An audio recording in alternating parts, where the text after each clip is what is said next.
Se pravi, te naše goste letošnje in kandidata za Jermanovo nagrado smo posadili po abecednem redu, da je stvar jasna, ne? Tako, nobene protekcije. Skratka, zastavila bom nekaj vprašanj, popestrili bomo to odgovarjanje in, hvala lepa, povpraševanje. Z mikrofonom se ne skače v vodo, Tanja, ampak v redu. Ok, samo malo heca. Skratka, torej, spraševanje in odgovarjanje bomo popestrili tudi z branjem odlomkov, tako da vam bo malce bolj prezentno, demonstrirali v bistvu to, o čemer bomo govorili konkretno z besedili. Skratka, lahko vam vnaprej izdam, da so paketi teh knjig vsi skupaj izjemno zahtevno branje, ampak izjemno fino branje, kot se temu reče, zahvaljujoč prevodu. To je jasno, prevodom. Tako da vas vabim že zdaj k branju, ampak še bolj boste pa po moje sami hoteli seči po knjigah po tem pogovoru. Skratka, prva na vrsti je prevajalka Liljana Cunka. Če samo nekaj besed o tem, končali ste študij angleškega jezika s književnostjo in primerjalne književnosti. Znani ste seveda ne samo kot prevajalka, ampak tudi kot pesnica. Izdali ste 5 pesniških zbirk, če imam prave podatke, prejeli tudi nekaj nagrad, najbolj slovitimi seveda Lenkovo nagrado, pa nagrado Prešernovega sklada. Prevajali ste med drugim tudi Hopkinsa, samo njegovo poezijo, s prevodom oziroma s prevodom interpreta Hughesa o Hopkinsu, pa ste se morali spoprijeti na drug način. In če samo z nekaj stavki ponazorim mnenje oziroma nekako komisije, zakaj si zaslužila nominacijo. Iz utemeljitve. Prevajalka je temeljne pojme, na katerih sloni avtorjevo misel in so vpeljani na novo ali v kontekstu razprave, dobijo povsem nov pomen. Samo nekaj jih naštejem. Inscape, in-stress, scaping, stres, to bomo razložili pozneje. In between. In te odlično prenesla v slovenski jezik, ne da bi mu pri tem delala silo ali ga obložila z novimi tujkami. Torej, prevajanje filozofije, vemo, da je za slovenski jezik še zlasti, v primerjavi z večjimi jeziki, kar velik zalogaj. In vi ste se spoprijeli, poleg tega, da je treba iskati prevedke, primerjati prevedke med sabo, ukvarjali še z novotvorbami pri samem avtorju in kako ste to, recimo naštela sem nekaj teh terminov, kako ste se spoprijeli s tem? Najprej hvala za predstavitev, dober večer vsem. Knjiga Lepše vprašanje je pravzaprav rezultat avtorjevega vseživljenjskega ukvarjanja s opusi 2 filozofov. Tako da je bil že to prvi prevajalski izziv, to sta Erik Fögelin in Bernard Lonergan. Prvi je bil predvsem politični filozof, drugi je bil teolog in filozof. Njuna opusta sta izjemno obsežna, skupaj obsegata skoraj 60 knjig in nažalost v slovenščini praktično nedostopna oziroma neprevedena. Torej se avtor pravzaprav referira na 2 avtorja, ki nista prevedena še v slovenščino in ki se sama nenehno sklicujeta na temeljne mislece pravzaprav in filozofe v evropski zgodovini, začenši s Platonom in Aristotelom. Tako da izrazi, ki jih Hughes uporablja, segajo zelo daleč nazaj in z vsako ponovno rabo pridobivajo na nekih pomenih, ta konotativni krog se širi. Tako da je potrebno najprej razumeti seveda izvorni pomen, kako se je to spremenilo tekom zgodovine in kako si seveda ta izraz predstavlja oziroma ukomponira Hughes v svoje razmišljanje. Tako da to je bil gotovo največji prevajalski izziv in tu seveda moram že tako na začetku omeniti in se zahvaliti 2 ključnima osebama, ki sta me vodili, spremljali, bdeli nad mojimi prevajalskimi predlogi in rešitvami. To sta urednik Gorazd Kocijančič, ki mi je tudi knjigo predlagal v branje. Seveda, to je bila zelo varna mreža, za katero sem vedela, da ves čas obstaja na koncu mojega prevajanja, da bo kakšen hud prevajalski spodrsljaj tam prestrežen in tako naprej. Druga oseba je pa Nada Šumi, ki je navedena sicer kot lektorica, ampak je mnogo več kot to. Z izjemnim občutkom za slovenski jezik in z zelo široko izobrazbo je poskrbela, da zdaj ta knjiga res živi, tudi kar se tiče terminologije v slovenskem jeziku. Kar se omenili ste par izrazov, ki se pojavljajo v knjigi, inscape, in-stress, stress in tako naprej. Ti pojmi se pojavljajo v eseju, enem od 3 esejev, ki so pač središčni del te knjige, poleg teoretskega uvoda, in v katerih avtor nekako, da rečem, testira oziroma aplicira svojo filozofsko misel na analizo poezije. Tukaj imamo, se pravi, poglavje, ki je posvečeno že omenjenemu Hopkinsu, Emily Dickinson in Thomasu Stearnsu Eliotu, in pri vsakem od teh pesnikov avtor pač predstavi, kako res ta njegova teorija človekove zavesti, ki je vmes med transcendenco in imanenco, se udejanja vsakeč znova tudi v posameznih pesniških opusih. Pri Hopkinsu, Hopkins je velik izziv za prevajalca. Jaz sem sicer prevajala nekatere njegove zgodnejše pesmi, kjer ta njegova inovativna strast še ni prišla tako zelo do izraza.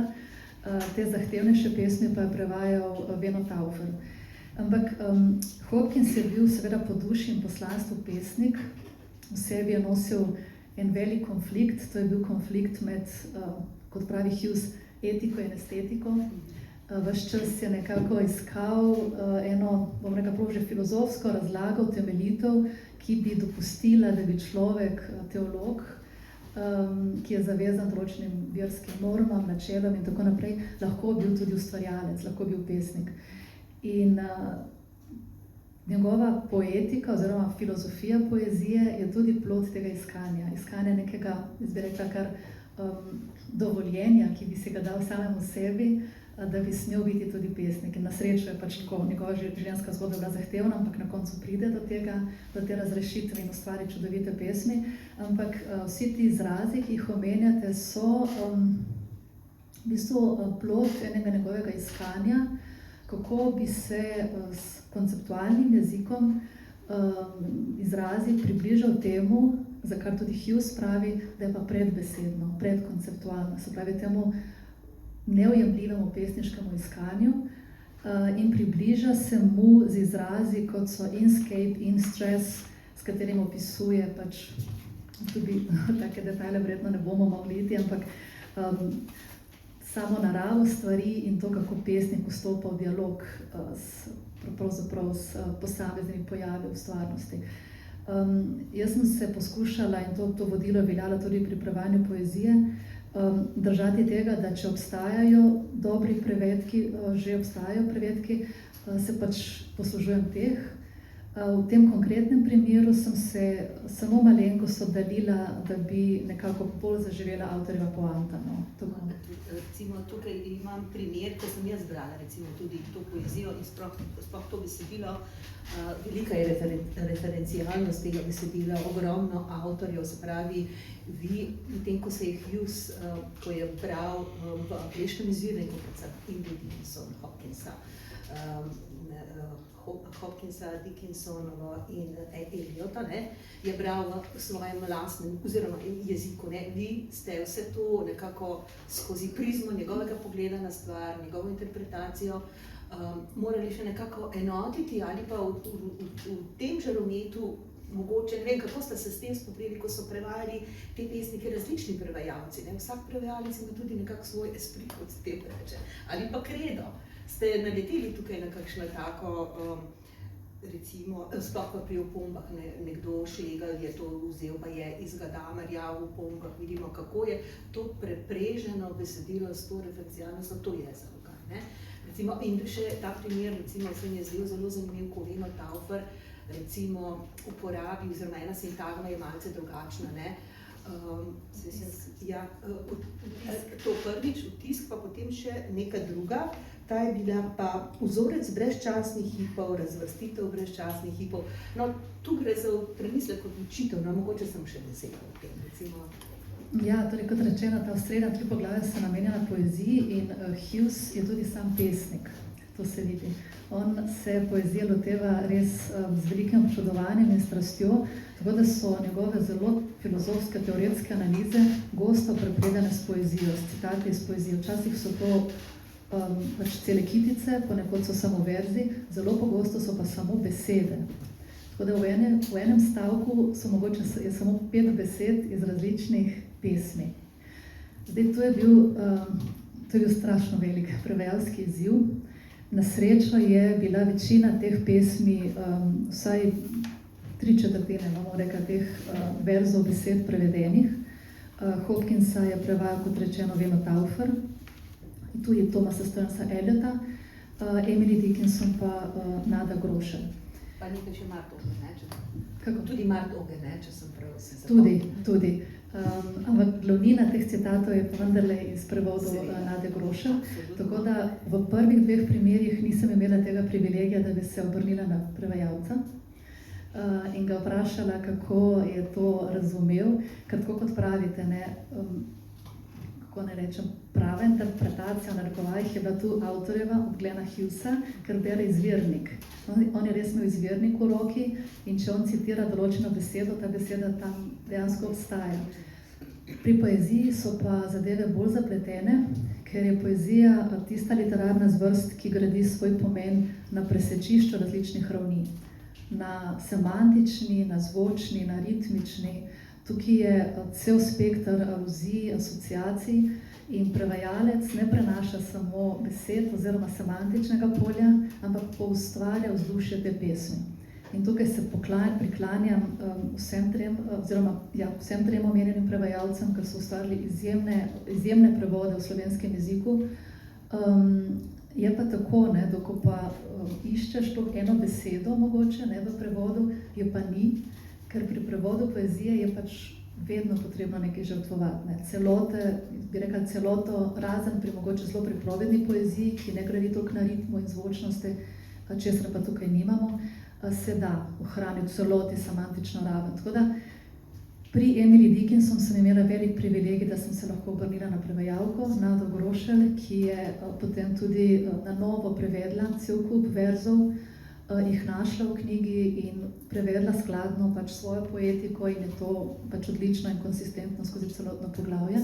Če omenimo še to, je sam Hughes omenil jezik Emily Dickinson kot nekaj tako izvornega, da ga lahko primerjamo s Shakespearovim, se mi zdi, jezikom in celo z biblično pisavo. Ne? Skratka, poklon še eni prevajalki, ne, Emily Dickinson potem take. Ne? Res velik poklon prevajalki Nadi Grošelj in kar ste omenili, se mi zdi tudi pomembno in dragoceno v tej knjigi, ker Glenn Hughes nekako izstopi iz vseh dosedanjih analiz in bom rekel včasih zelo klišejskih predstavitev teh pesnikov in mislim, da je analiza poezije Emily Dickinson tukaj res izvrstna. Postavijo izjemno visoko, kar se nedvomno zasluži. Podobno tudi Hopkinsa in mogoče samo še oklepajo, to sta 2 pesnika, ki sta bila docela neznana v svojem času. Pravzaprav zelo malo sta objavljala, skoraj da nič, živela sta z občutkom, da je nekaj narobe. In tudi Slovencem dolgo neznana. In kot pravi Glenn Hughes, njuna zbrana dela so dolgo čakala, da so dejansko vzela luč sveta. Tako da mogoče samo še to, no, da na koncu bibliografija te knjige je zelo dolga, ne, vse ste že omenili, ampak na koncu tudi s pomočjo branja, kot že omenjeno, lektorica Nade Šumi, na koncu iščeš knjig oziroma iščeš izraze, ki bi bili prijazni tudi slovenskim bralcem. Tako da tudi tu je mogoče kaj v prevodu izgubljeno. Jaz sem se pa trudila, da vsaj pri poeziji se to ne bi zgodilo, zato sem v vsakem navedku verza ali pustila angleško ustreznico, da je lahko človek se sam prepričal, ali je zadeva ustrezna ali ne. Kritičnemu očesu, ne? To naredi samo suveren prevajalec oziroma prevajalka, ne? Hvala lepa, odlično branje, res je. In predstavljam našo drugo nominiranko in prevajalko, gospo Heleno Marko. Skratka, tudi vi ste obiskovali filozofsko fakulteto, končali tudi angleškega jezika s književnostjo in sociologijo in kulture, prevajate iz angleškega jezika.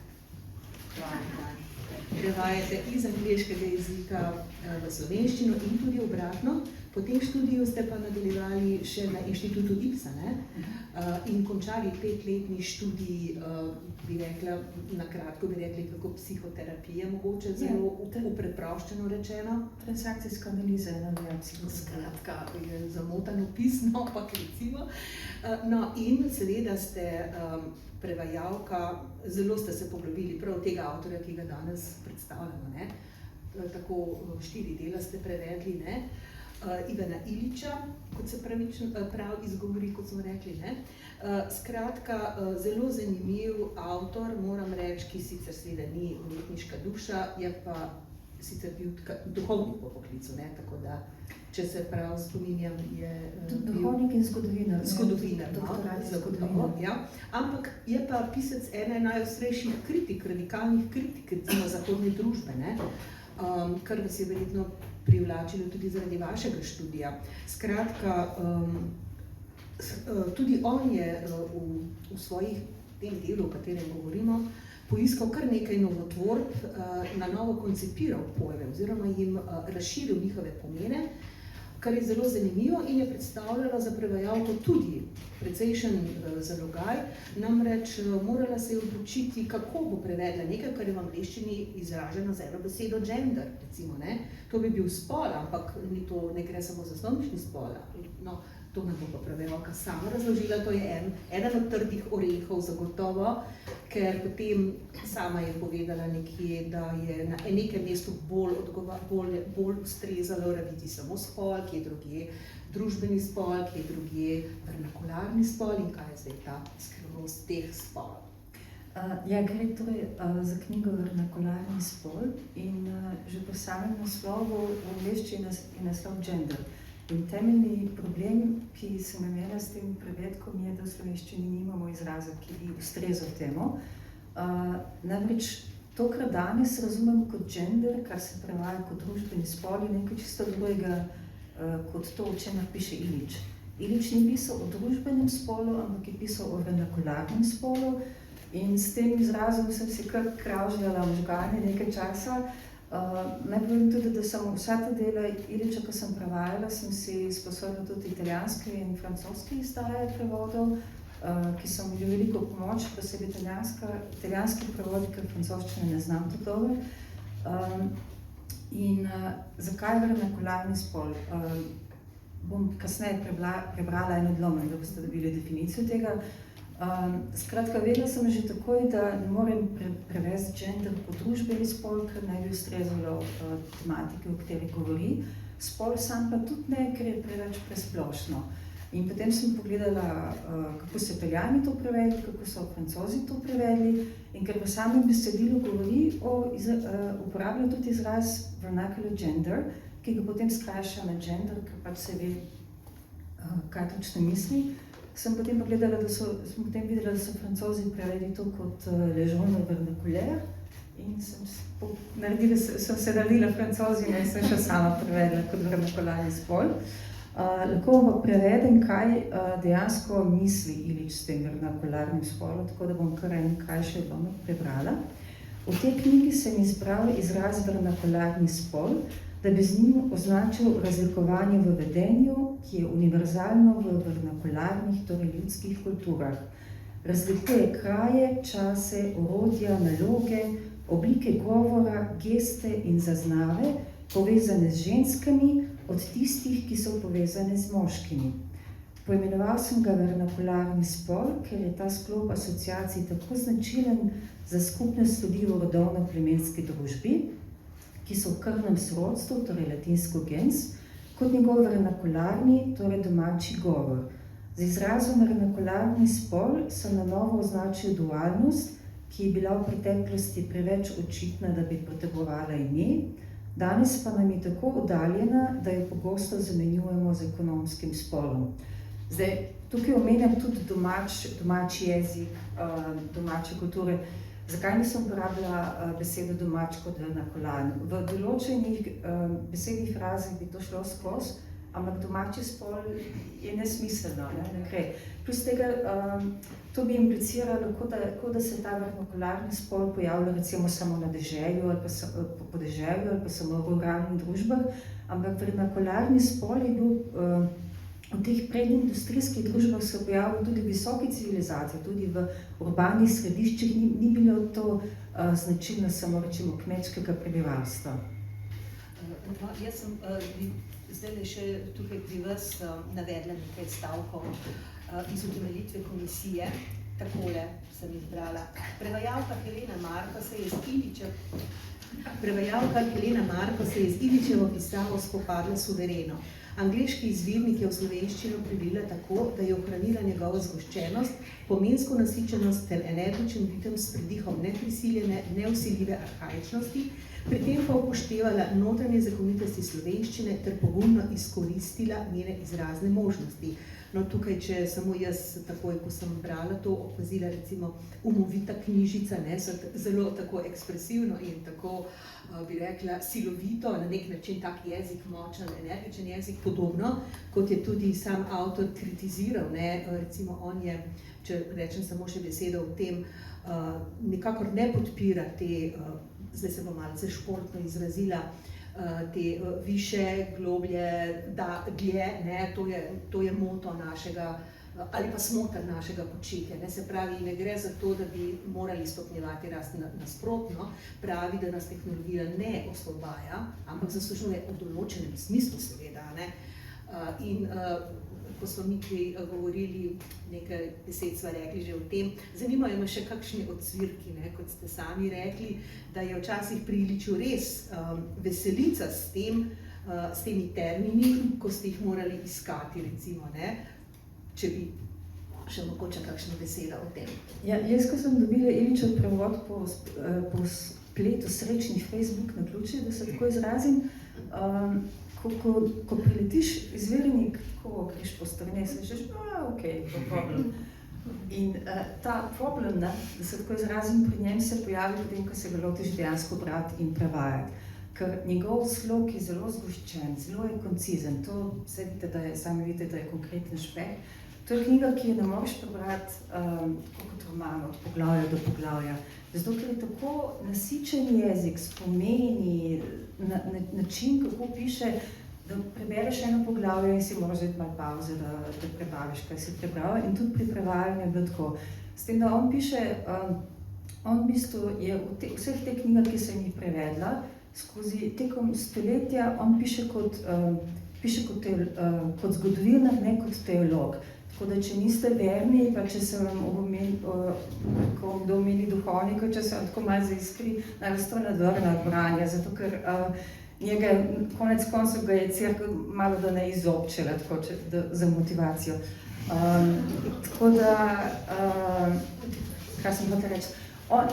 Piše o najrazličnejših tematikah in ni ravno razmišljal o tem, kako se bomo prevajalci potem spopadali s temi najrazličnejšimi tematikami in ima blazno veselje imel s tem, da se je zapičil nek detajl in potem do tem detajlu pisal in ta detajl je potem obvezno vseboval kakšno popolnoma obskurno besedo. Tako da sem mogla raziskovati recimo dele konjske vprege par stoletij nazaj, ki so temeljito spremenili evropsko kmetijstvo. Potem kot glasbeni analfabet, ki nikoli ni hodil, mislim, imam rada glasbo, ampak nisem nikoli hodila v glasbeno šolo, sem mogla raziskovati, kaj je to kvintni krog. Kot nekdo, ki nima izpita za avto in nima pojma v fiziki, sem mogla raziskovati poskuse iz termodinamike in vso terminologijo, ki pa še zraven. Tako da bilo je res en zelo, zelo širok razpon terminologije, ki sem jo mogla raziskati. In on je v bistvu, meni Ilič spominja tako kot na eno reko, ko si predstavljate na eno dolgo reko, ki teče skozi pokrajino in v tej pokrajini se ugleda in se ustavi malo pri strojih, malo pri naravi, malo pri ljudeh. In to se vse tako prepleta skozi stoletja, skozi zgodovino in kot prevajalec moraš v bistvu včasih najti neke vrste vezivo, da to v slovenščini lepo zveni, ker on ni, meni je všeč njegov način, kako piše, ampak ni Shakespeare, tako izrazno. In jaz sem mogoče kakšno to, ne bom rekla šekspirijansko vezivo, ampak včasih sem tako kakšen stavek malo drugače obrnil, da je lepše zvena v slovenščini, ker ga ne bi mogla to besedno prevesti. Potem bilo je tudi nekih faktografskih napak, pač te knjige so bile napisane včasih pred internetom in recimo kakšne podatke o arhitekturi jih danes lahko s par kliki preveriš, zato sem te stvari recimo popravila. S tem, da še ena stvar glede njegovega jezika. Jaz sem imela veliko veselje s tem, ker sem tudi sama taka. David Kelly recimo piše, da je Ilić zanalašče uporabil besede, ki so imele zanj neko ezoterično auro. Ne v New Age-ovskem smislu, ampak da je iskal besede, ki vsake toliko, ko bereš besedilo, tja beseda skoči ven. Da je tako malo zdrami, kaj pa zdaj to? In piše veliko, v bistvu, on zapisuje neke vrste ekonomsko zgodovino in piše v tem jeziku, ampak hkrati so vmes te besede, ki so malo poetične, malo arhaične, malo čudaške. Tudi sintaksa v njegovi angleščini je malce nenavadno mestoma, zato ker angleščina ni bila njegov materni jezik.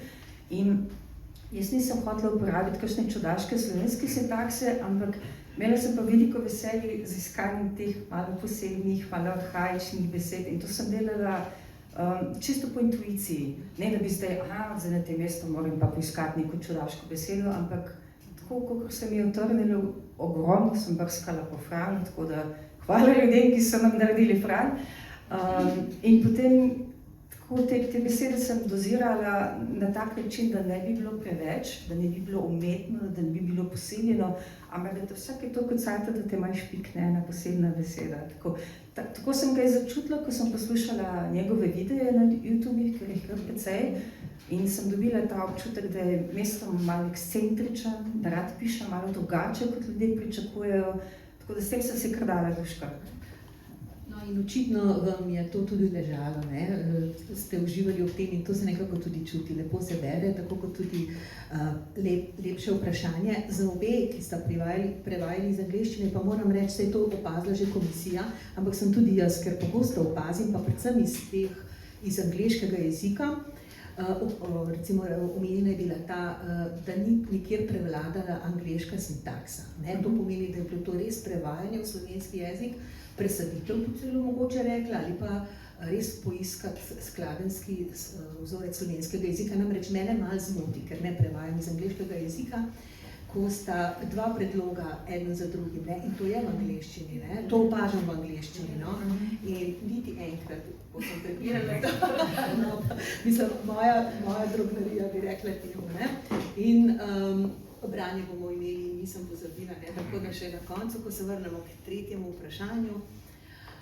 In zdaj imamo še našega nominiranca, Aleša Mavra, ki je po izobrazbi, pač študirali ste na Filozofski fakulteti Univerze v Mariboru, a v Ljubljani ste študirali, zdaj se seveda strokovnjak za zgodovino in seveda zdaj tudi lektor za latinščino, zdaj pa na fakulteti Univerze v Mariboru, poučujete tudi srednjeveško zgodovino.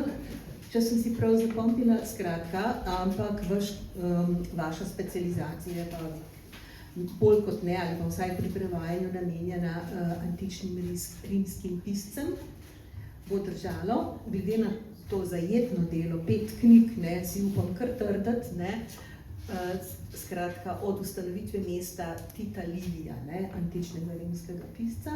Nadaljujete delo Primoža Simonitija, ki je prevedel prvih 5 knjig, ne, to je res zelo vaj.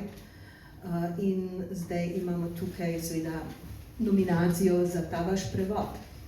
No in kot prvo vprašanje me zanima, kaj je bilo, pa preberem še tukaj nekaj iz temeljitve komisije, da bo enakovredno in pravično. Skratka, delo odlikuje dovršen zgodovinski aparat v obliki vsebinskega pregleda vseh 5 knjig, opomb k prevodu, kronologije dogodkov, zemljevidov, seznama rimskih magistratov in kazala, ki imena v Livijevem besedilu postavlja v zgodovinski kontekst.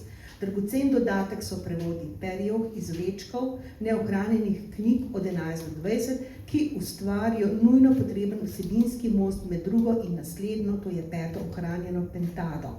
No in zdaj me zanima, kako ste se spoprijeli vi s tem izjemno obsežnim, predvsem pa tudi zelo oddaljenim tvarnim ozadjem resničnosti, kar pomeni, da je treba iskati besede za realije, ne, za stvari, predmete, abstraktne pojme, ki jih mi preprosto nismo ne videli, nikakor drugače spoznali, ki obstajajo pač v kulturi tistega časa. In no, recimo, kako je bilo to zabavno? Ja, hvala lepa za predstavitev in za vprašanje. V začetku bi tako kot gospa Miljana tudi sam izrekel zahvalo, predvsem uredniku Davidu Movinu, brez katerega te knjige ne bi bilo pred nami. Zlasti je veliko prispeval tudi s svojim neučljivim optimizmom. Žal ni res, da bi imel to samo toliko kilometrine v prevajanju antičnih piscev, pa tudi zelo sem len, tako da sem se na trenutke počutil kot delavec, ki lovi normo na koncu prevajanja, ker se je zelo mudilo. No, in pravzaprav je kombinacija Davidovega optimizma in pa vztrajnosti doktorice Ignacije Fridl prispevala k uspešnemu zaključku. To, kar omenjate, pa gotovo res. Gre za besedilo, ki je od nas oddaljeno skoraj natančno 2000 let, posega v neki prostor in čas, ki ga na tej točki, o kateri piše, po mojem mnenju niti Livy ni več docela razumel. In to je tudi eden od izzivov pri ukvarjanju z njim. Kot nekomu, ki je sicer študiral latinščino, ampak je potem to latinščino malce varal za zgodovino na nadaljnji poti, je mogoče bil ta zgodovinski okvir zame osebno nekoliko lažji. Seveda je pa vedno ostajal izziv, kako izraze, ki opisujejo neko politično družbeno ureditev, neko vojaško stvarnost, prenesti v naš čas. Tukaj moram dodati še, da med tem, ko so mi bili politični termini kar blizu, sem imel občasno velike težave z opisi bitk, kjer sicer tudi Livy kot nekdo, ki verjetno nikoli ni bil na vojnem polju, ni bil 100% zanesljiv. Ampak zame, ki ne ločim tanka od frače, je bil pa to še toliko trši oreh. Mogoče pa bi vendarle kot tisto besedno zvezo, s katero sem si dal največ dela, omenil tako preprosto besedno zvezo, kot je res publika. Se pravi, to je izraz, s katerim so Rimljani označevali svojo družbeno ureditev in tudi svojo skupnost. Zdaj, če bi se tega prevoda lotil pred 50 leti, bi se najbrž brez slabe vesti odločil za prevod država in velikokrat je bila skušnjava, da bi res publika prevedel kot država, ampak pa svojim študentkam in študentom kar naprej solim pamet, da države v današnjem pomenu besede pred novim vekom praktično ni bilo. Sem se seveda tej besedi izogibal kot hudič križu. Upam, da ni nikjer ostala, ne bi mogel dati roke v ogenj, da se nisem kje zmotil. Ampak na koncu sem kot neko najboljšo rešitev izbral izraz skupnost. Seveda se je pojavil enak problem kot pri domačem spolu gospe Marko, ne, da je sicer ta rešitev vabljiva, ni pa bila čisto vedno skladna s kontekstom, ampak mislim, da v 95% primerov sem se vseeno odločil za njo. Pa še nekaj bi dodal, omenili ste, da sem s tem prevodom vstopil v ogromne čevlje svojega dragega profesorja in odličnega človeka in prevajalca Primoža Simonitija. In seveda je njegov duh bdel nad celotnim delom.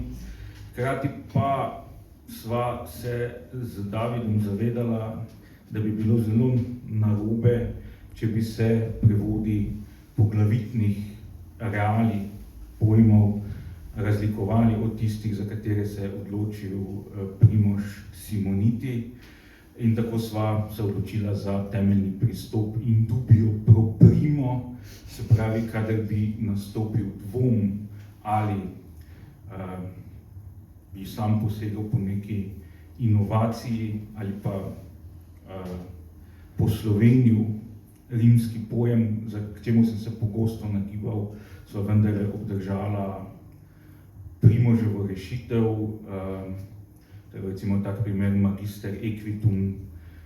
Osebno se mi zdi, da bi konjeniški mojster, kljub temu, da mogoče ta beseda mojster v antičnem kontekstu deluje nekoliko anahronistično, da bi tudi to šlo, ampak na koncu je prevladala Simonitijeva rešitev. Res pa je tudi, da je bil ravno pokojni Primož Simoniti velik nasprotnik anahronizmov in da to je to toliko bolj prav, ker vem, da se je vedno zgražal nad tem, ko je Sovre uporabil besedno zvezo, da je nekdo v Grčiji vrgel puško v koruzo. Meni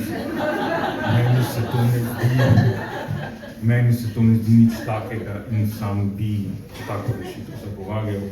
Vem pa, da bi me Simoniti grdo pogledal tam zbore, če bi mi ušla taka stvar.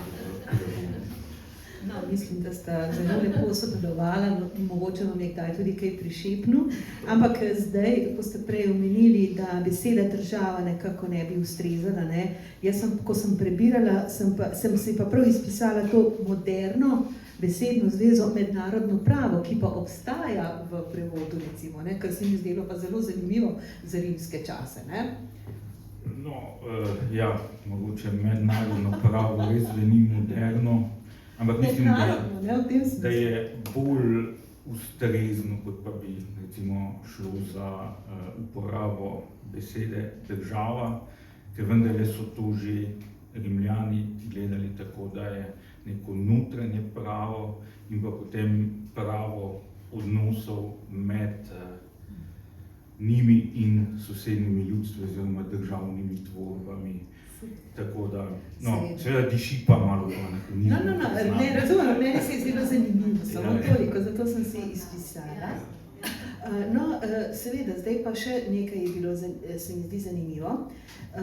Navedeno je seveda, da je knjiga prevedena po izdaji Hansa Jürgena Hillena ob upoštevanju drugih kritičnih izdaj in komentarjev, vprašanj. Se pravi, to se mi zdelo zelo zanimivo, seveda, in to je seveda tudi naporno za prevajalca. Opombe so o neveljavnih podatkih, recimo jaz sem malce pogledala, potem tu avtor seveda piše, da komentira, skratka, vir je navajal, da je bil mir, spodaj v opombi pa beremo, ni bil čisto mir, ampak so divjali spopadi, ali pa recimo, ko so se spopadla ljudstva, jih je po enem viru padlo nekaj 100-400, po drugem viru pa 25,000, mislim, zanimivo, to je ta arzenal, bi rekla, zakladno za vseh mogočih podatkov. Naj samo še to povem, kako, recimo, jaz sem se ustavila že pri, ko ste govorili o teh imenih, kako težko. Recimo, jaz sem sicer univerzitetno izobražena, ampak prvič sem prebrala imena teh ljudstev samo ali pa kaj drugega. Pohod nad Volske in Ekve, sprejem vejcev, to je vse na eni strani, kapencev in faliskov med državljane, boji pri Velitrah, nasprotovanje izvolitvi korulskih magistratov. Ne bom komentirala. To so zagate, tako da to so pa res zagate. No, seveda, zdaj me pa zanima tole, kaj je bilo zdaj težje iskati vse te ustreznice za prevod v slovenski jezik, ali te razsežnosti besedila z vsemi temi opombami, navedbami, komentarji, vprašanji, dvomi in tako naprej. Ponekod so tudi fragmenti, se pravi, ohranjeni samo, ali avtorjev slog, ki je tudi nekaj posebnega, Tukaj smo brali ali dikcija, retorika, potem, kako so že rekla, oracije oblik, in tako naprej. No, recimo nekaj, če je bilo kdaj nujno voditi vojno, tu se vidi, da je bilo potrebno obdelati stavek, ali pa bomo mi sorodstvu z vami vendarle naklonili uslugo, tu se vidi, da ste pač sledili jasno tej svoji predlogi, to ni mačji kašelj. Ja, zdaj, glede na to, da sam že nekaj let živim v tem mehurčku Livijevega sveta kot profesor zgodovine, je bil ta del zgodovinskega okvira zame lažji. Kot rečeno, sem malo prevaral latinščino in šel bolj v zgodovinske vode in je bil slog težji zalogaj zame. Bi pa se vendarle mogoče malo ustavil ob teh voljskih ekvih in kar je še teh ljudstev, ker se mi zdi to vseeno en zelo pomemben vidik Livijevega pisanja. Kot sem omenil, imel sem občutek, da Livij, ki piše v 1. stoletju pred Kristusom in na začetku 1. stoletja po Kristusu in piše pri tem o dogodkih iz 4. stoletja pred Kristusom, seveda zelo površno pozna in razume, zakaj je pravzaprav takrat šlo in zakaj je takšna inflacija teh imen. Predstavljati si moramo, da je Rim nastal iz neke izjemno skromne skupnosti, ki je bila obkrožena z enako skromnimi skupnostmi v neposredni okolici. In po spletu naključij je iz te skromne skupnosti, ki je recimo po osvojitvi Vejev nadzorovala 1500 kvadratnih kilometrov, kar je manj kot je današnja površina Luksemburga, na primer, je nastal imperij. In ti pionirski podvigi so v predstavi poznejših Rimljanov pridobili izjemne razsežnosti. Se pravi, šlo je dejansko za praske med sosedi, kot da bi se, ne vem, Fram in Slivnica pri nas na Štajerskem ravsala, ampak iz tega so poznejši pisci naredili pomembne vojaške spopade, ne, zato tudi te prenapihnjene številke. Ampak tisto, če se ravno tako Livij ni razumel, nam pa ravno te praske pomagajo odgovoriti na vprašanje, odkot ta rimska vojaška vnema, ki je na koncu res vodila v imperializem. Takrat v teh zgodnih spopadih je pa šlo res za res, ker enostavno virov ni bilo dovolj za vse in ravno ti spopadi so odločali o obstanku. Seveda Livij tega ne more razumeti iz svojega varnega fotelja pa s polno zadnico, tako kot mi danes, da je šlo takrat zares in za njega so to pač neke vojne, pri katerih je bilo jasno, da bo Rim zmagal. In zaradi tega vsa ta imena, ker so imela ključni pomen v neki zgodni, nam komaj še dostopni fazi rimske skupnosti. Potem smo pa rekli, kaj je bilo vprašanje? Kaj je bilo teže? Slog, ja, da rečem, teže je bil pa zame slog, se pravi te Livijeve neskončne periode. Moram reči, da sem se pogosto zalotil v prepiru z Livijem, posebej takrat, ko se mi je zelo mudilo, pa sem mu v mislih rekel, stari, kdaj se boš nehal afnat, da piši tako, da bo kdo razumel. In nekako sem prišel do spoznanja, da verjetno takega jezika, take spakedranščine nihče nikoli ni govoril niti v času najbolj razvite latinščine. In seveda vedno je bilo vprašanje, kdaj razbiti to neskončno periodo, dokot pa vendarle poskušati ohranjati tudi dolžino Livijevih povedi. Osebno imam periode, kar rad tudi, ko govorim, jih rad uporabljam. Moram povedati tukaj, da je mi učiteljica že v 5. razredu rekla, da niso vsi stavki odvisni. Ampak kljub temu, to se mi je pa zdelo pri Liviju preveč in rad bi bralcu in bralki olajšal branje, ampak vedno je obstajala potem nevarnost, da bom pa interpretativno preveč posegel v Livijev miselni tok in mu pravzaprav naredil silo, tako da na koncu je zmagala neka srednja pot, za moj okus so pa povedi še zdaj predolge. Zdaj pa še preberite prosim nekaj, da dobimo vpogled v te odvisnike. Ja, ja.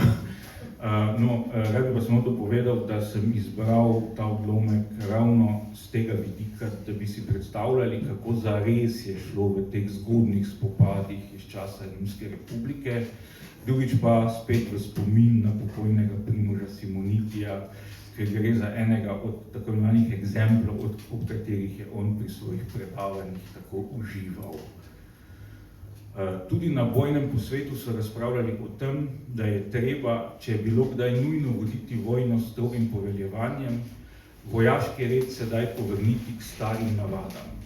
Skrb je še zaostrovalo dejstvo, da so se morali bojevati proti Latinom, ki se po jeziku, običajih, vrsti oborožitve in predvsem v vojaški ureditvi ujemajo z Rimljani. Vojaki so bili enakovredni kolegi vojakom, centurioni centurionom, tribuni tribunom. Pogosto so bili pomešani v istih stražah, pogosto v istih manipulih. Zaradi tega sta konzula, da ne bi vojakov premotila kakšna zmota, odredila, da se ne sme sovražnikom nihče bojevati zunaj bojne vrste. Po naključju je med drugimi poveljniki konjeniških oddelkov, ki so jih odposlali raziskovati teren na vse strani, svojim oddelkom krenil mimo sovražnega tabora tudi konzulov sin Tit Manlij, tako da je bil komaj za lučaj kopja oddaljen od najbližje straže. Tam so bili tuskulanski konjeniki. Poveljal jim je Gemin Meci, mož, slaven med svojimi zaradi svojega rodu in dejanj. Brško je zagledal rimske konjenike in med njimi še posebej konzulovega sina, ki je jahal pred njim, je rekel: Rimljani, ali se boste z Latini in zavezniki vojskovali z enim samim konjeniškim oddelkom? Kaj boste med tem počela konzula? Kaj dve vojski konzulov? Pravočasno se bomo pridružili, je dejal Manlij, in z njimi bo prišel Jupiter sam, priča za sporazume, ki se jih vi oskrunili. On zmore več in ima večjo moč. Če smo se pri Rilskem jezeru borili, dokler niste bili siti boja, bomo tudi tukaj zagotovo dosegli, da vam naša bojna vrsta in boj z nami ne bosta preveč pri srcu. Na to je Gemin, ki se je s konjem nekoliko odmaknil od svojih, rekel: Ali se ne bi med tem, preden pride tisti dan, ko se boste zganili z velikim napadom vse vojske, ti spopadel z menoj, da se bo že ob najinem boju zgolj dveh vojakov videlo, za koliko latinski konjenik prekaša rimskega. Mladeničevo divjo dušo spodbode bodisi jeza, bodisi sram, da bi zavrnil boj, bodisi nepremagljiva moč usode. Zato se, ker je pozabil očetov ukaz in odlok konzulov, na vrat na nos požene v ta spopad, pri katerem ni pomembno, ali bo zmagal ali izgubil. Potem, ko so se drugi konjeniki odstranili, kakor za ogled predstave, poženeta konja drug proti drugemu na praznem prostoru med taboroma. In ko sta se drug drugega zaletela z ostrima sulicama, je Manlijeva švignila mimo Mecije preko Mecijeve čelade, Mecijeva pa preko konjevega vratu. Nato sta konja zasukala in ko je Manlij prvi izvedel ponovljen sunek, je os zapičil med konjevi ušesi. Ker je konj začutil, da je ranjen, se je uspel na prednje noge in z vso silo stresel glavo. Jezdeca je vrgel sebe. Ta se je, da bi se po hudem padcu pobral, oprl na sulico in ščit. Toda Manlij ga je skozi grlo pribil k tlom, tako da je meč pogledal skozi rebra. Potem, ko je pobral njegovo opremo in se vrnil k svojim, se je z oddelkom, ki mu je od veselja ploskal, odpravil v tabor in tam poveljniškemu šotoru Kočetu. Ni vedel, kakšni bosta njegova usoda in prihodnost, ali si bo prislužil pohvalo ali kazen.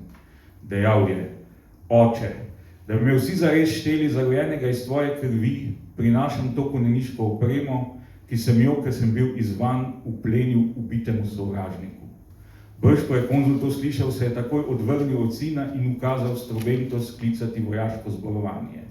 Rekel je: Tit Manlij, s tem, ko se nisi zbal ne ukaza konzulov, ne očetovega dostojanstva, se proti najnemu odloku spopadel s sovražnikom zunaj bojne vrste in koliko si le mogel razblinil vojaški red, na katerem je vse do današnjega dne stala rimska skupnost, si tudi mene pripeljal v takšno stisko, da moram pozabiti bodisi skupnost, bodisi sebe in svoje. Vendar bo raje sama kaznovana zaradi svojega prestopka, kakor da bi skupno zadoščevala za najine grehe s tolikšno škodo. Za mladino bova postala žalosten, a za prihodnost zdravilen zgled.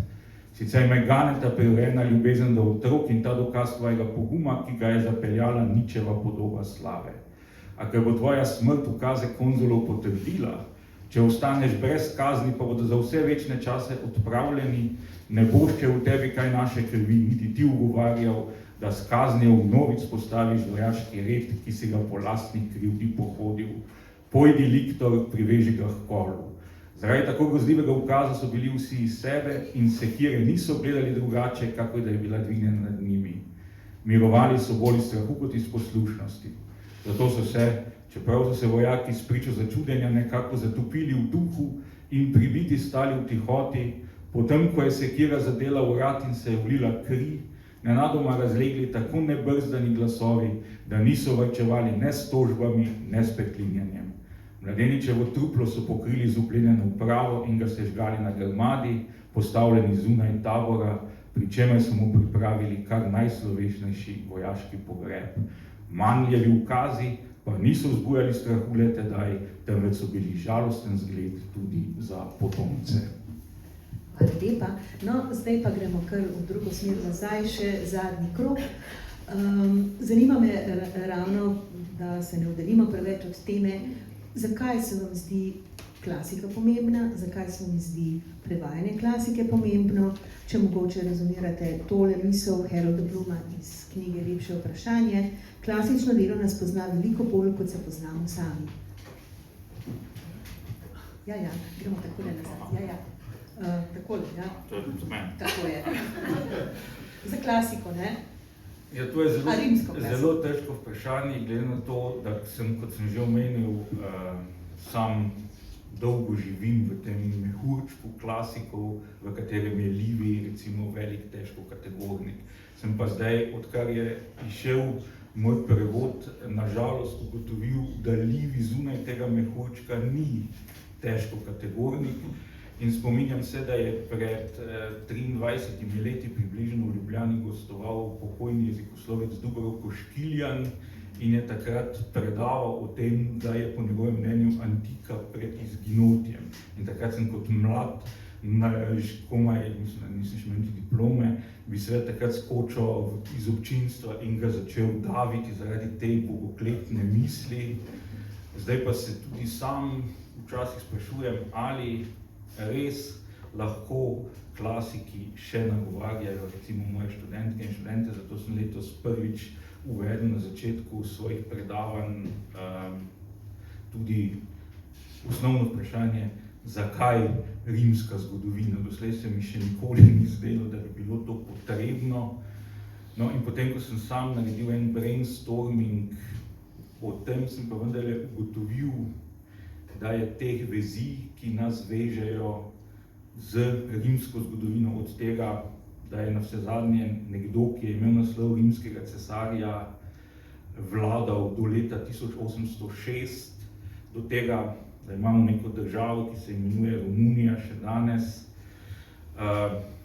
in do tega, da pravzaprav vse današnje republike na tak ali drugačen način vsaj nekaj malega dokujejo rimski republike, v kateri ravno Livij piše, in da torej dejansko ne moremo razumeti tega osnovnega družbenega modela nekih političnih odnosov v sodobni družbi, ne da bi vsaj nekaj vedeli o rimski republiki, še vedno ostaja neizmerna vloga teh klasičnih avtorjev in tudi našega nesrečnega Livija, za katerega torej zunaj mojega mehurčka bolj malo kdo ve, da je sploh obstajal.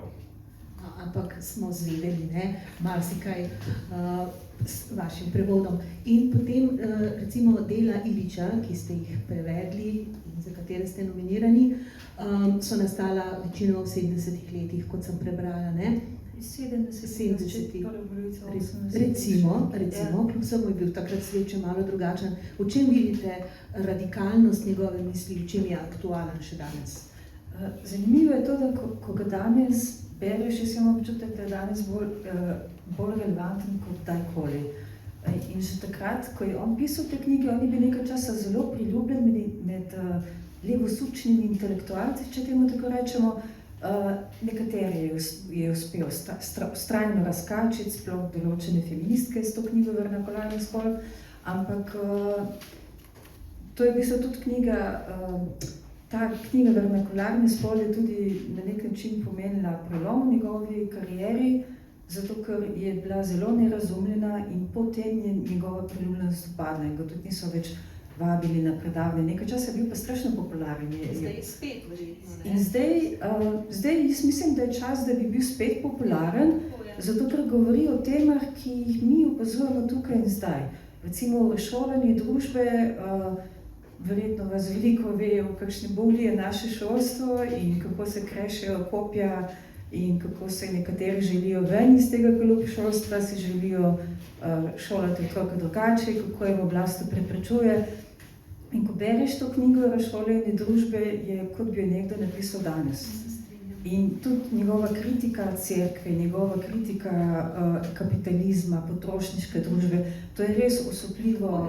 Kako je moderno, ne? Moderno. Meni v bistvu zelo po tej vizionarskosti me zelo spominja na Huxleya pa na Orwella.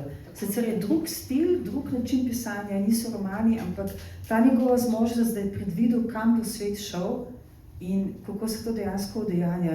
Jaz ne vem, kako so gledali ljudje to v njegovih časih, danes verjetno gledamo na te stvari drugače, ampak res je neverjetno relevanten za ta čas. To so veliki umi, ne? Ja. To se dokazuje s tem. In še, če se zdaj vrnemo pa še k enemu odlomku iz lepšega vprašanja, pa potem še zadnjemu vprašanju za vas in zaključujemo in se bližamo s glasitvi. Prosim. Prebrala bom odlomek iz poglavja Umetnost in duhovna rast, ki v njem sicer ni veliko prevajalskih dilem, ampak se mi zdi, da zelo lepo prikazuje avtorjev odnos do umetnosti, ki jo skušamo danes skladiti z neba. Goethe naj bi zapisal, da se pred superiornimi lastnostmi druge osebe lahko zavarujemo le tako, da ljubimo. Ta izjava se mi zdi lepa, resnična in bogata v implikacijah. Ko srečamo izjemno superiornost druge osebe, na primer veličino osebnosti, ki se kaže v izjemnem uresničevanju vrlin ali v doseganju sijajnih, imaginativnih, kognitivnih in umetniških dosežkov, ne bomo našli resnične ali trajne psihološke varnosti s tem, da bi v sebi in drugih zanikali veličino, ki smo jo srečali, niti ne s tem, da taki veličini ne bi želeli izkazati pozornosti, pa tudi ne s hlinjanjem neprizadetosti in brezbrižnosti. Naša edina prava varnost, naša edina resnična zaščita za ravnotežje in zdravje naših duš je v tem, da prepoznamo in sprejmemo svojo lastno, nesuperiorno in hrepenečo naravo v odnosu do take veličine.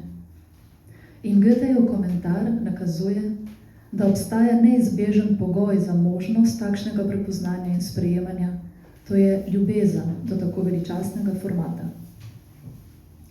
Edini način, da se v takih okoliščinah ubranimo tako pred samo omejitvijo kot pred samo utvaro, je, da sprejmemo nase ranljivo odprtost, ko ljubimo tiste, katerih človeška veličina nas strezni in vrednoti prav toliko, kot nas sprejema, in da jim pustimo, da nas navdihujejo, poživljajo in vodijo.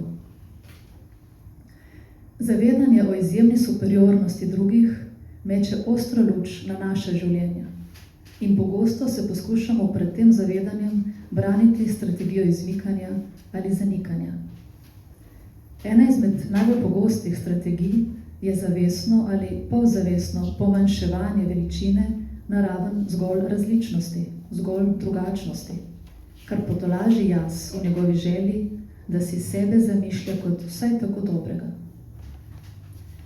Ta vrsta eksistencialnega relativizma, primerljiva z doktrinami moralnega in historičnega relativizma, je obrambni mehanizem in v teh operacijah, pravi Fögelin, se obračamo stran od nelagodja, odkrivanja in priznavanja lastne majhnosti v odnosu do velikih. predvsem pa se zgodi, da dolžnosti, ki izvirajo iz konfrontacije z veličino, izginejo. A uporaba te taktike pomeni spodnašanje najgloblje želje in potrebe duše, ki si ne želi nič manj kot to, da nenehno raste v razumevanju in ljubezni do najvišje stopnje, kot jo dopuščajo osebne omejitve. Zlahka uvidimo, da se Goethejeva izjava nanaša na osebna srečanja z velikimi umetniškimi deli civilizacije. Če ravno morda v času lastnega življenja srečamo tak ali drugačen zgled kreposti ali veličine, pa veliko večino izjemno nadpovprečnih človeških bitij najdemo predvsem v zgodovinski kulturni dediščini, v svetnikih, verskih ali moralnih vizionarjih, družbenih in političnih voditeljih, modrecih in filozofih in v avtorjih velikih literarnih in umetniških del. Pri slednjih gre za pesnike, pisatelje, esejiste, dramatike, slikarje, kiparje, arhitekte, skladatelje in tekstopisce, koreografe in plesalce, filmske ustvarjalce in fotografe, katerih dela si zaslužijo, da jih imenujemo klasična. Ko beremo Shakespearea, Danteja, Homerja, Emily Dickinson ali Joycea, odkrijemo nerazložljivo prostranost duše in globino osebnega razvoja. Isto se zgodi, ko poslušamo Mozarta ali Beethovna ali preučujemo Michelangelove kipe. V našem odzivu je lahko zaobseženih več elementov, a temelj pristnega odziva je spoštujoče čudenje. In edini način, kako lahko poglobimo lastna srečanja s tako velikimi osebnostmi, je, zapiše Vogelin, da jih preučujemo z ljubečo pozornostjo. To vodilo ponavlja pesnik Rainer Maria Rilke v znani izjavi o umetninah, ki so po njegovem neskončno samotne in z ničimer tako malo dosegljive kot s kritiko. Le ljubezen jih lahko dojame in ohranja in je do njih pravična. Konec citata.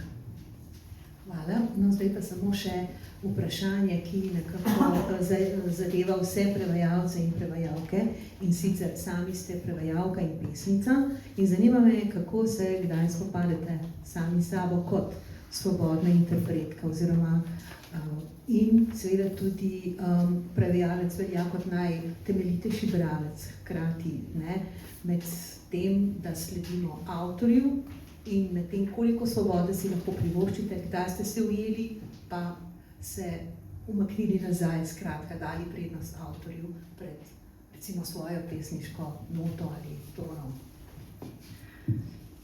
Ja, moram reči, da je drugače, ko prevajaš poezijo ali ko prevajaš tako delo, kakršnega sem se prvič lotila.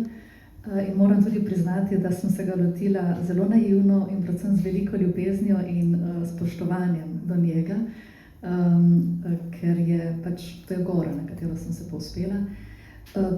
Tu je bilo te svobode manj, ker sem vendarle čutila, da so pojmi, s katerimi operira avtor, tako domišljeni in tudi prekaljeni skozi zgodovino, obdani s toliko različnimi interpretacijami, da sem sama morala samo razbrati pravzaprav tisto, ki je najbolj, bom rekla, zvesta avtorjevi nameri, ki je hkrati dovolj prožna, da se lahko uporablja skozi celotno knjigo v slovenskem jeziku, v različnih kontekstih, v analizi, v pač neki teoretski analizi poezije, v nekem teoretskem uvodu, in da je, kot rečeno, že prej prijazna do bralca. Tako da tu sem seveda bila nenehno v dialogu z avtorjem. Jaz sem, ne vem, zdelo se mi je pomembno, da je, in čutila sem, da je avtor predvsem, oziroma tudi pesnik po duši in da se teh pojmov oklepa oziroma jih izumlja včasih tako, kot jih je izumljal Hopkins,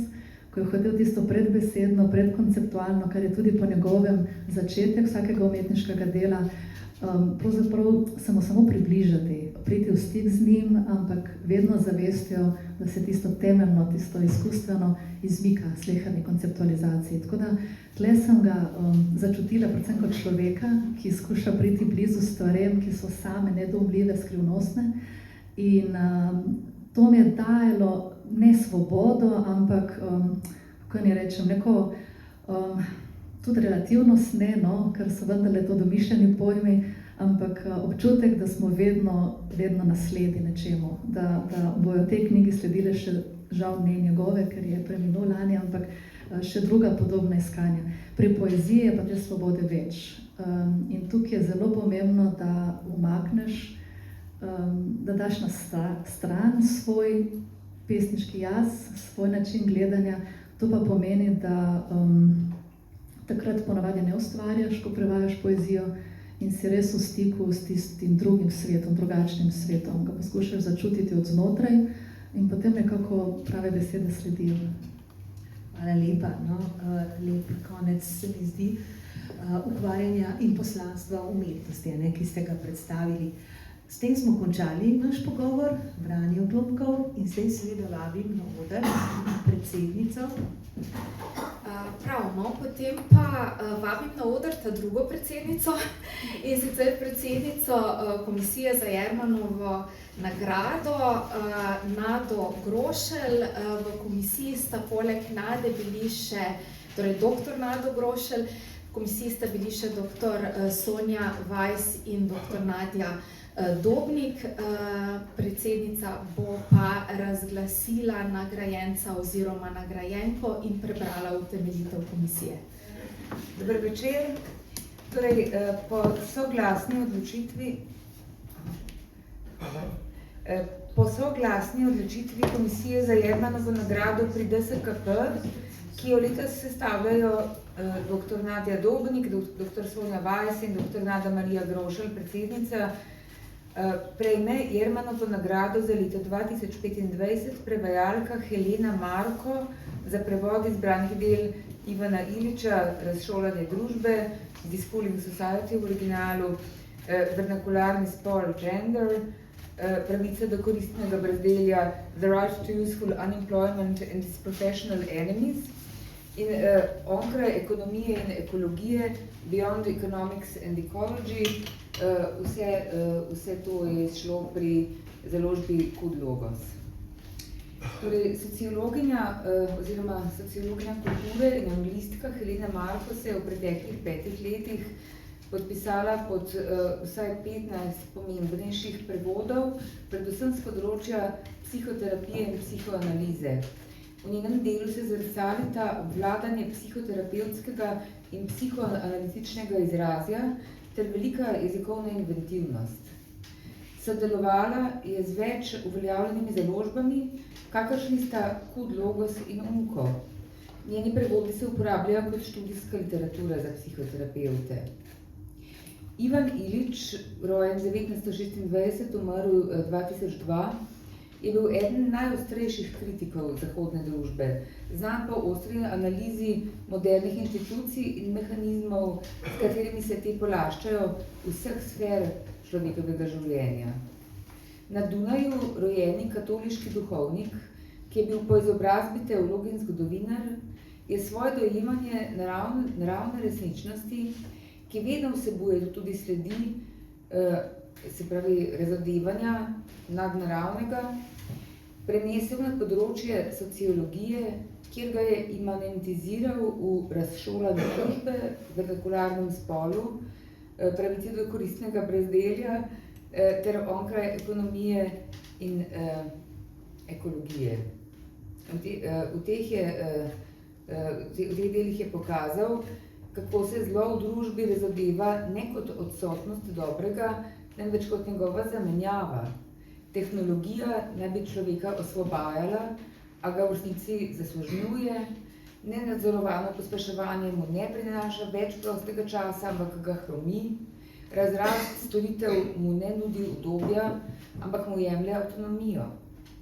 Ilič, erudit in poliglot, zaljubljenec v latinščino, ima samo svoj slog, ki se podreja logiki njegove misli. To so dolge povedi z razvejanimi podredji, blago začinjene z arhaizmi. Njegove odlike so tudi tvorjenje novih besed, posrečeno preosmišljanje že obstoječih pojmov ali pa prenos pojma oziroma koncepta z enega področja na drugega, s čimer si kot avtor razširja miselni manevrski prostor, da bi tako nazorneje opozoril na skrb vzbujajočo resničnost ki se kaže, a je ne vidimo. Prevajalka Helena Marko se je z Iličevo pisavo spopadla suvereno. Angleški izvirnik je v slovenščino prelila tako, da je ohranila njegovo zgoščenost, pomensko nasičenost ter energičen ritem s pridihom neprisiljene, neusiljive arhaičnosti, pri tem pa upoštevala notranje zakonitosti slovenščine ter pogumno izkoristila njene izrazne možnosti.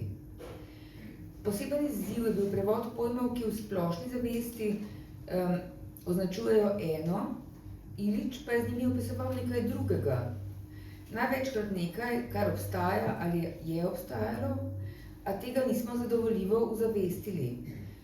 Primer je ravno ta angleška beseda gender, ki jo je Helena Marko prevedla kot vernakularni spol, kajti Ilič s tem izrazom ne napotuje na slovnični ali družbeni spol, ampak kot se je izrazil sam na način percepcije dualnosti. V prevodu Helene Marko se nam Ivan Ilič v slovenščini razodeva kot pronicljiv, drzen, globok in prepričljiv mislec, ki nas še vedno nagovarja z nezmanjšano aktualnostjo svojih analiz in pogledov. Zato ji komisija za Jermanovo nagrado pri DSKP soglasno podeljuje Jermanovo nagrado za leto 2025. Čestitke.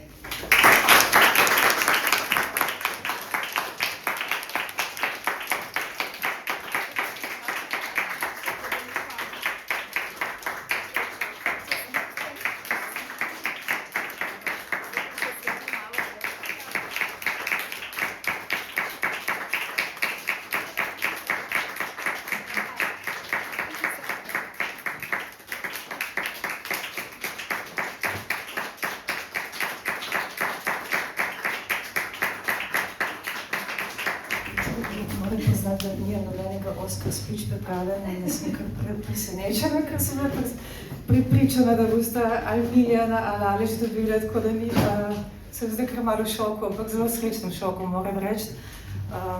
Tako da to je bil moj najtežji prevajalski projekt do zdaj, Ivan Ilič, in sem tako kot Miljana, sem se ga tudi malo naivno lotila, ampak mi je bil velikanski izziv, včasih me je spravljal pamet, ampak vse skupaj, ki pomislim, ko se štejem vse skupaj, mislim, da sem s tem projektom zelo zrasla kot prevajalka, da sem zelo, bolj sem se dala duška kot kdajkoli prej, bolj sem raziskovala jezik, bolj sem testirala svoje možnosti, tudi svojo potrpežljivost.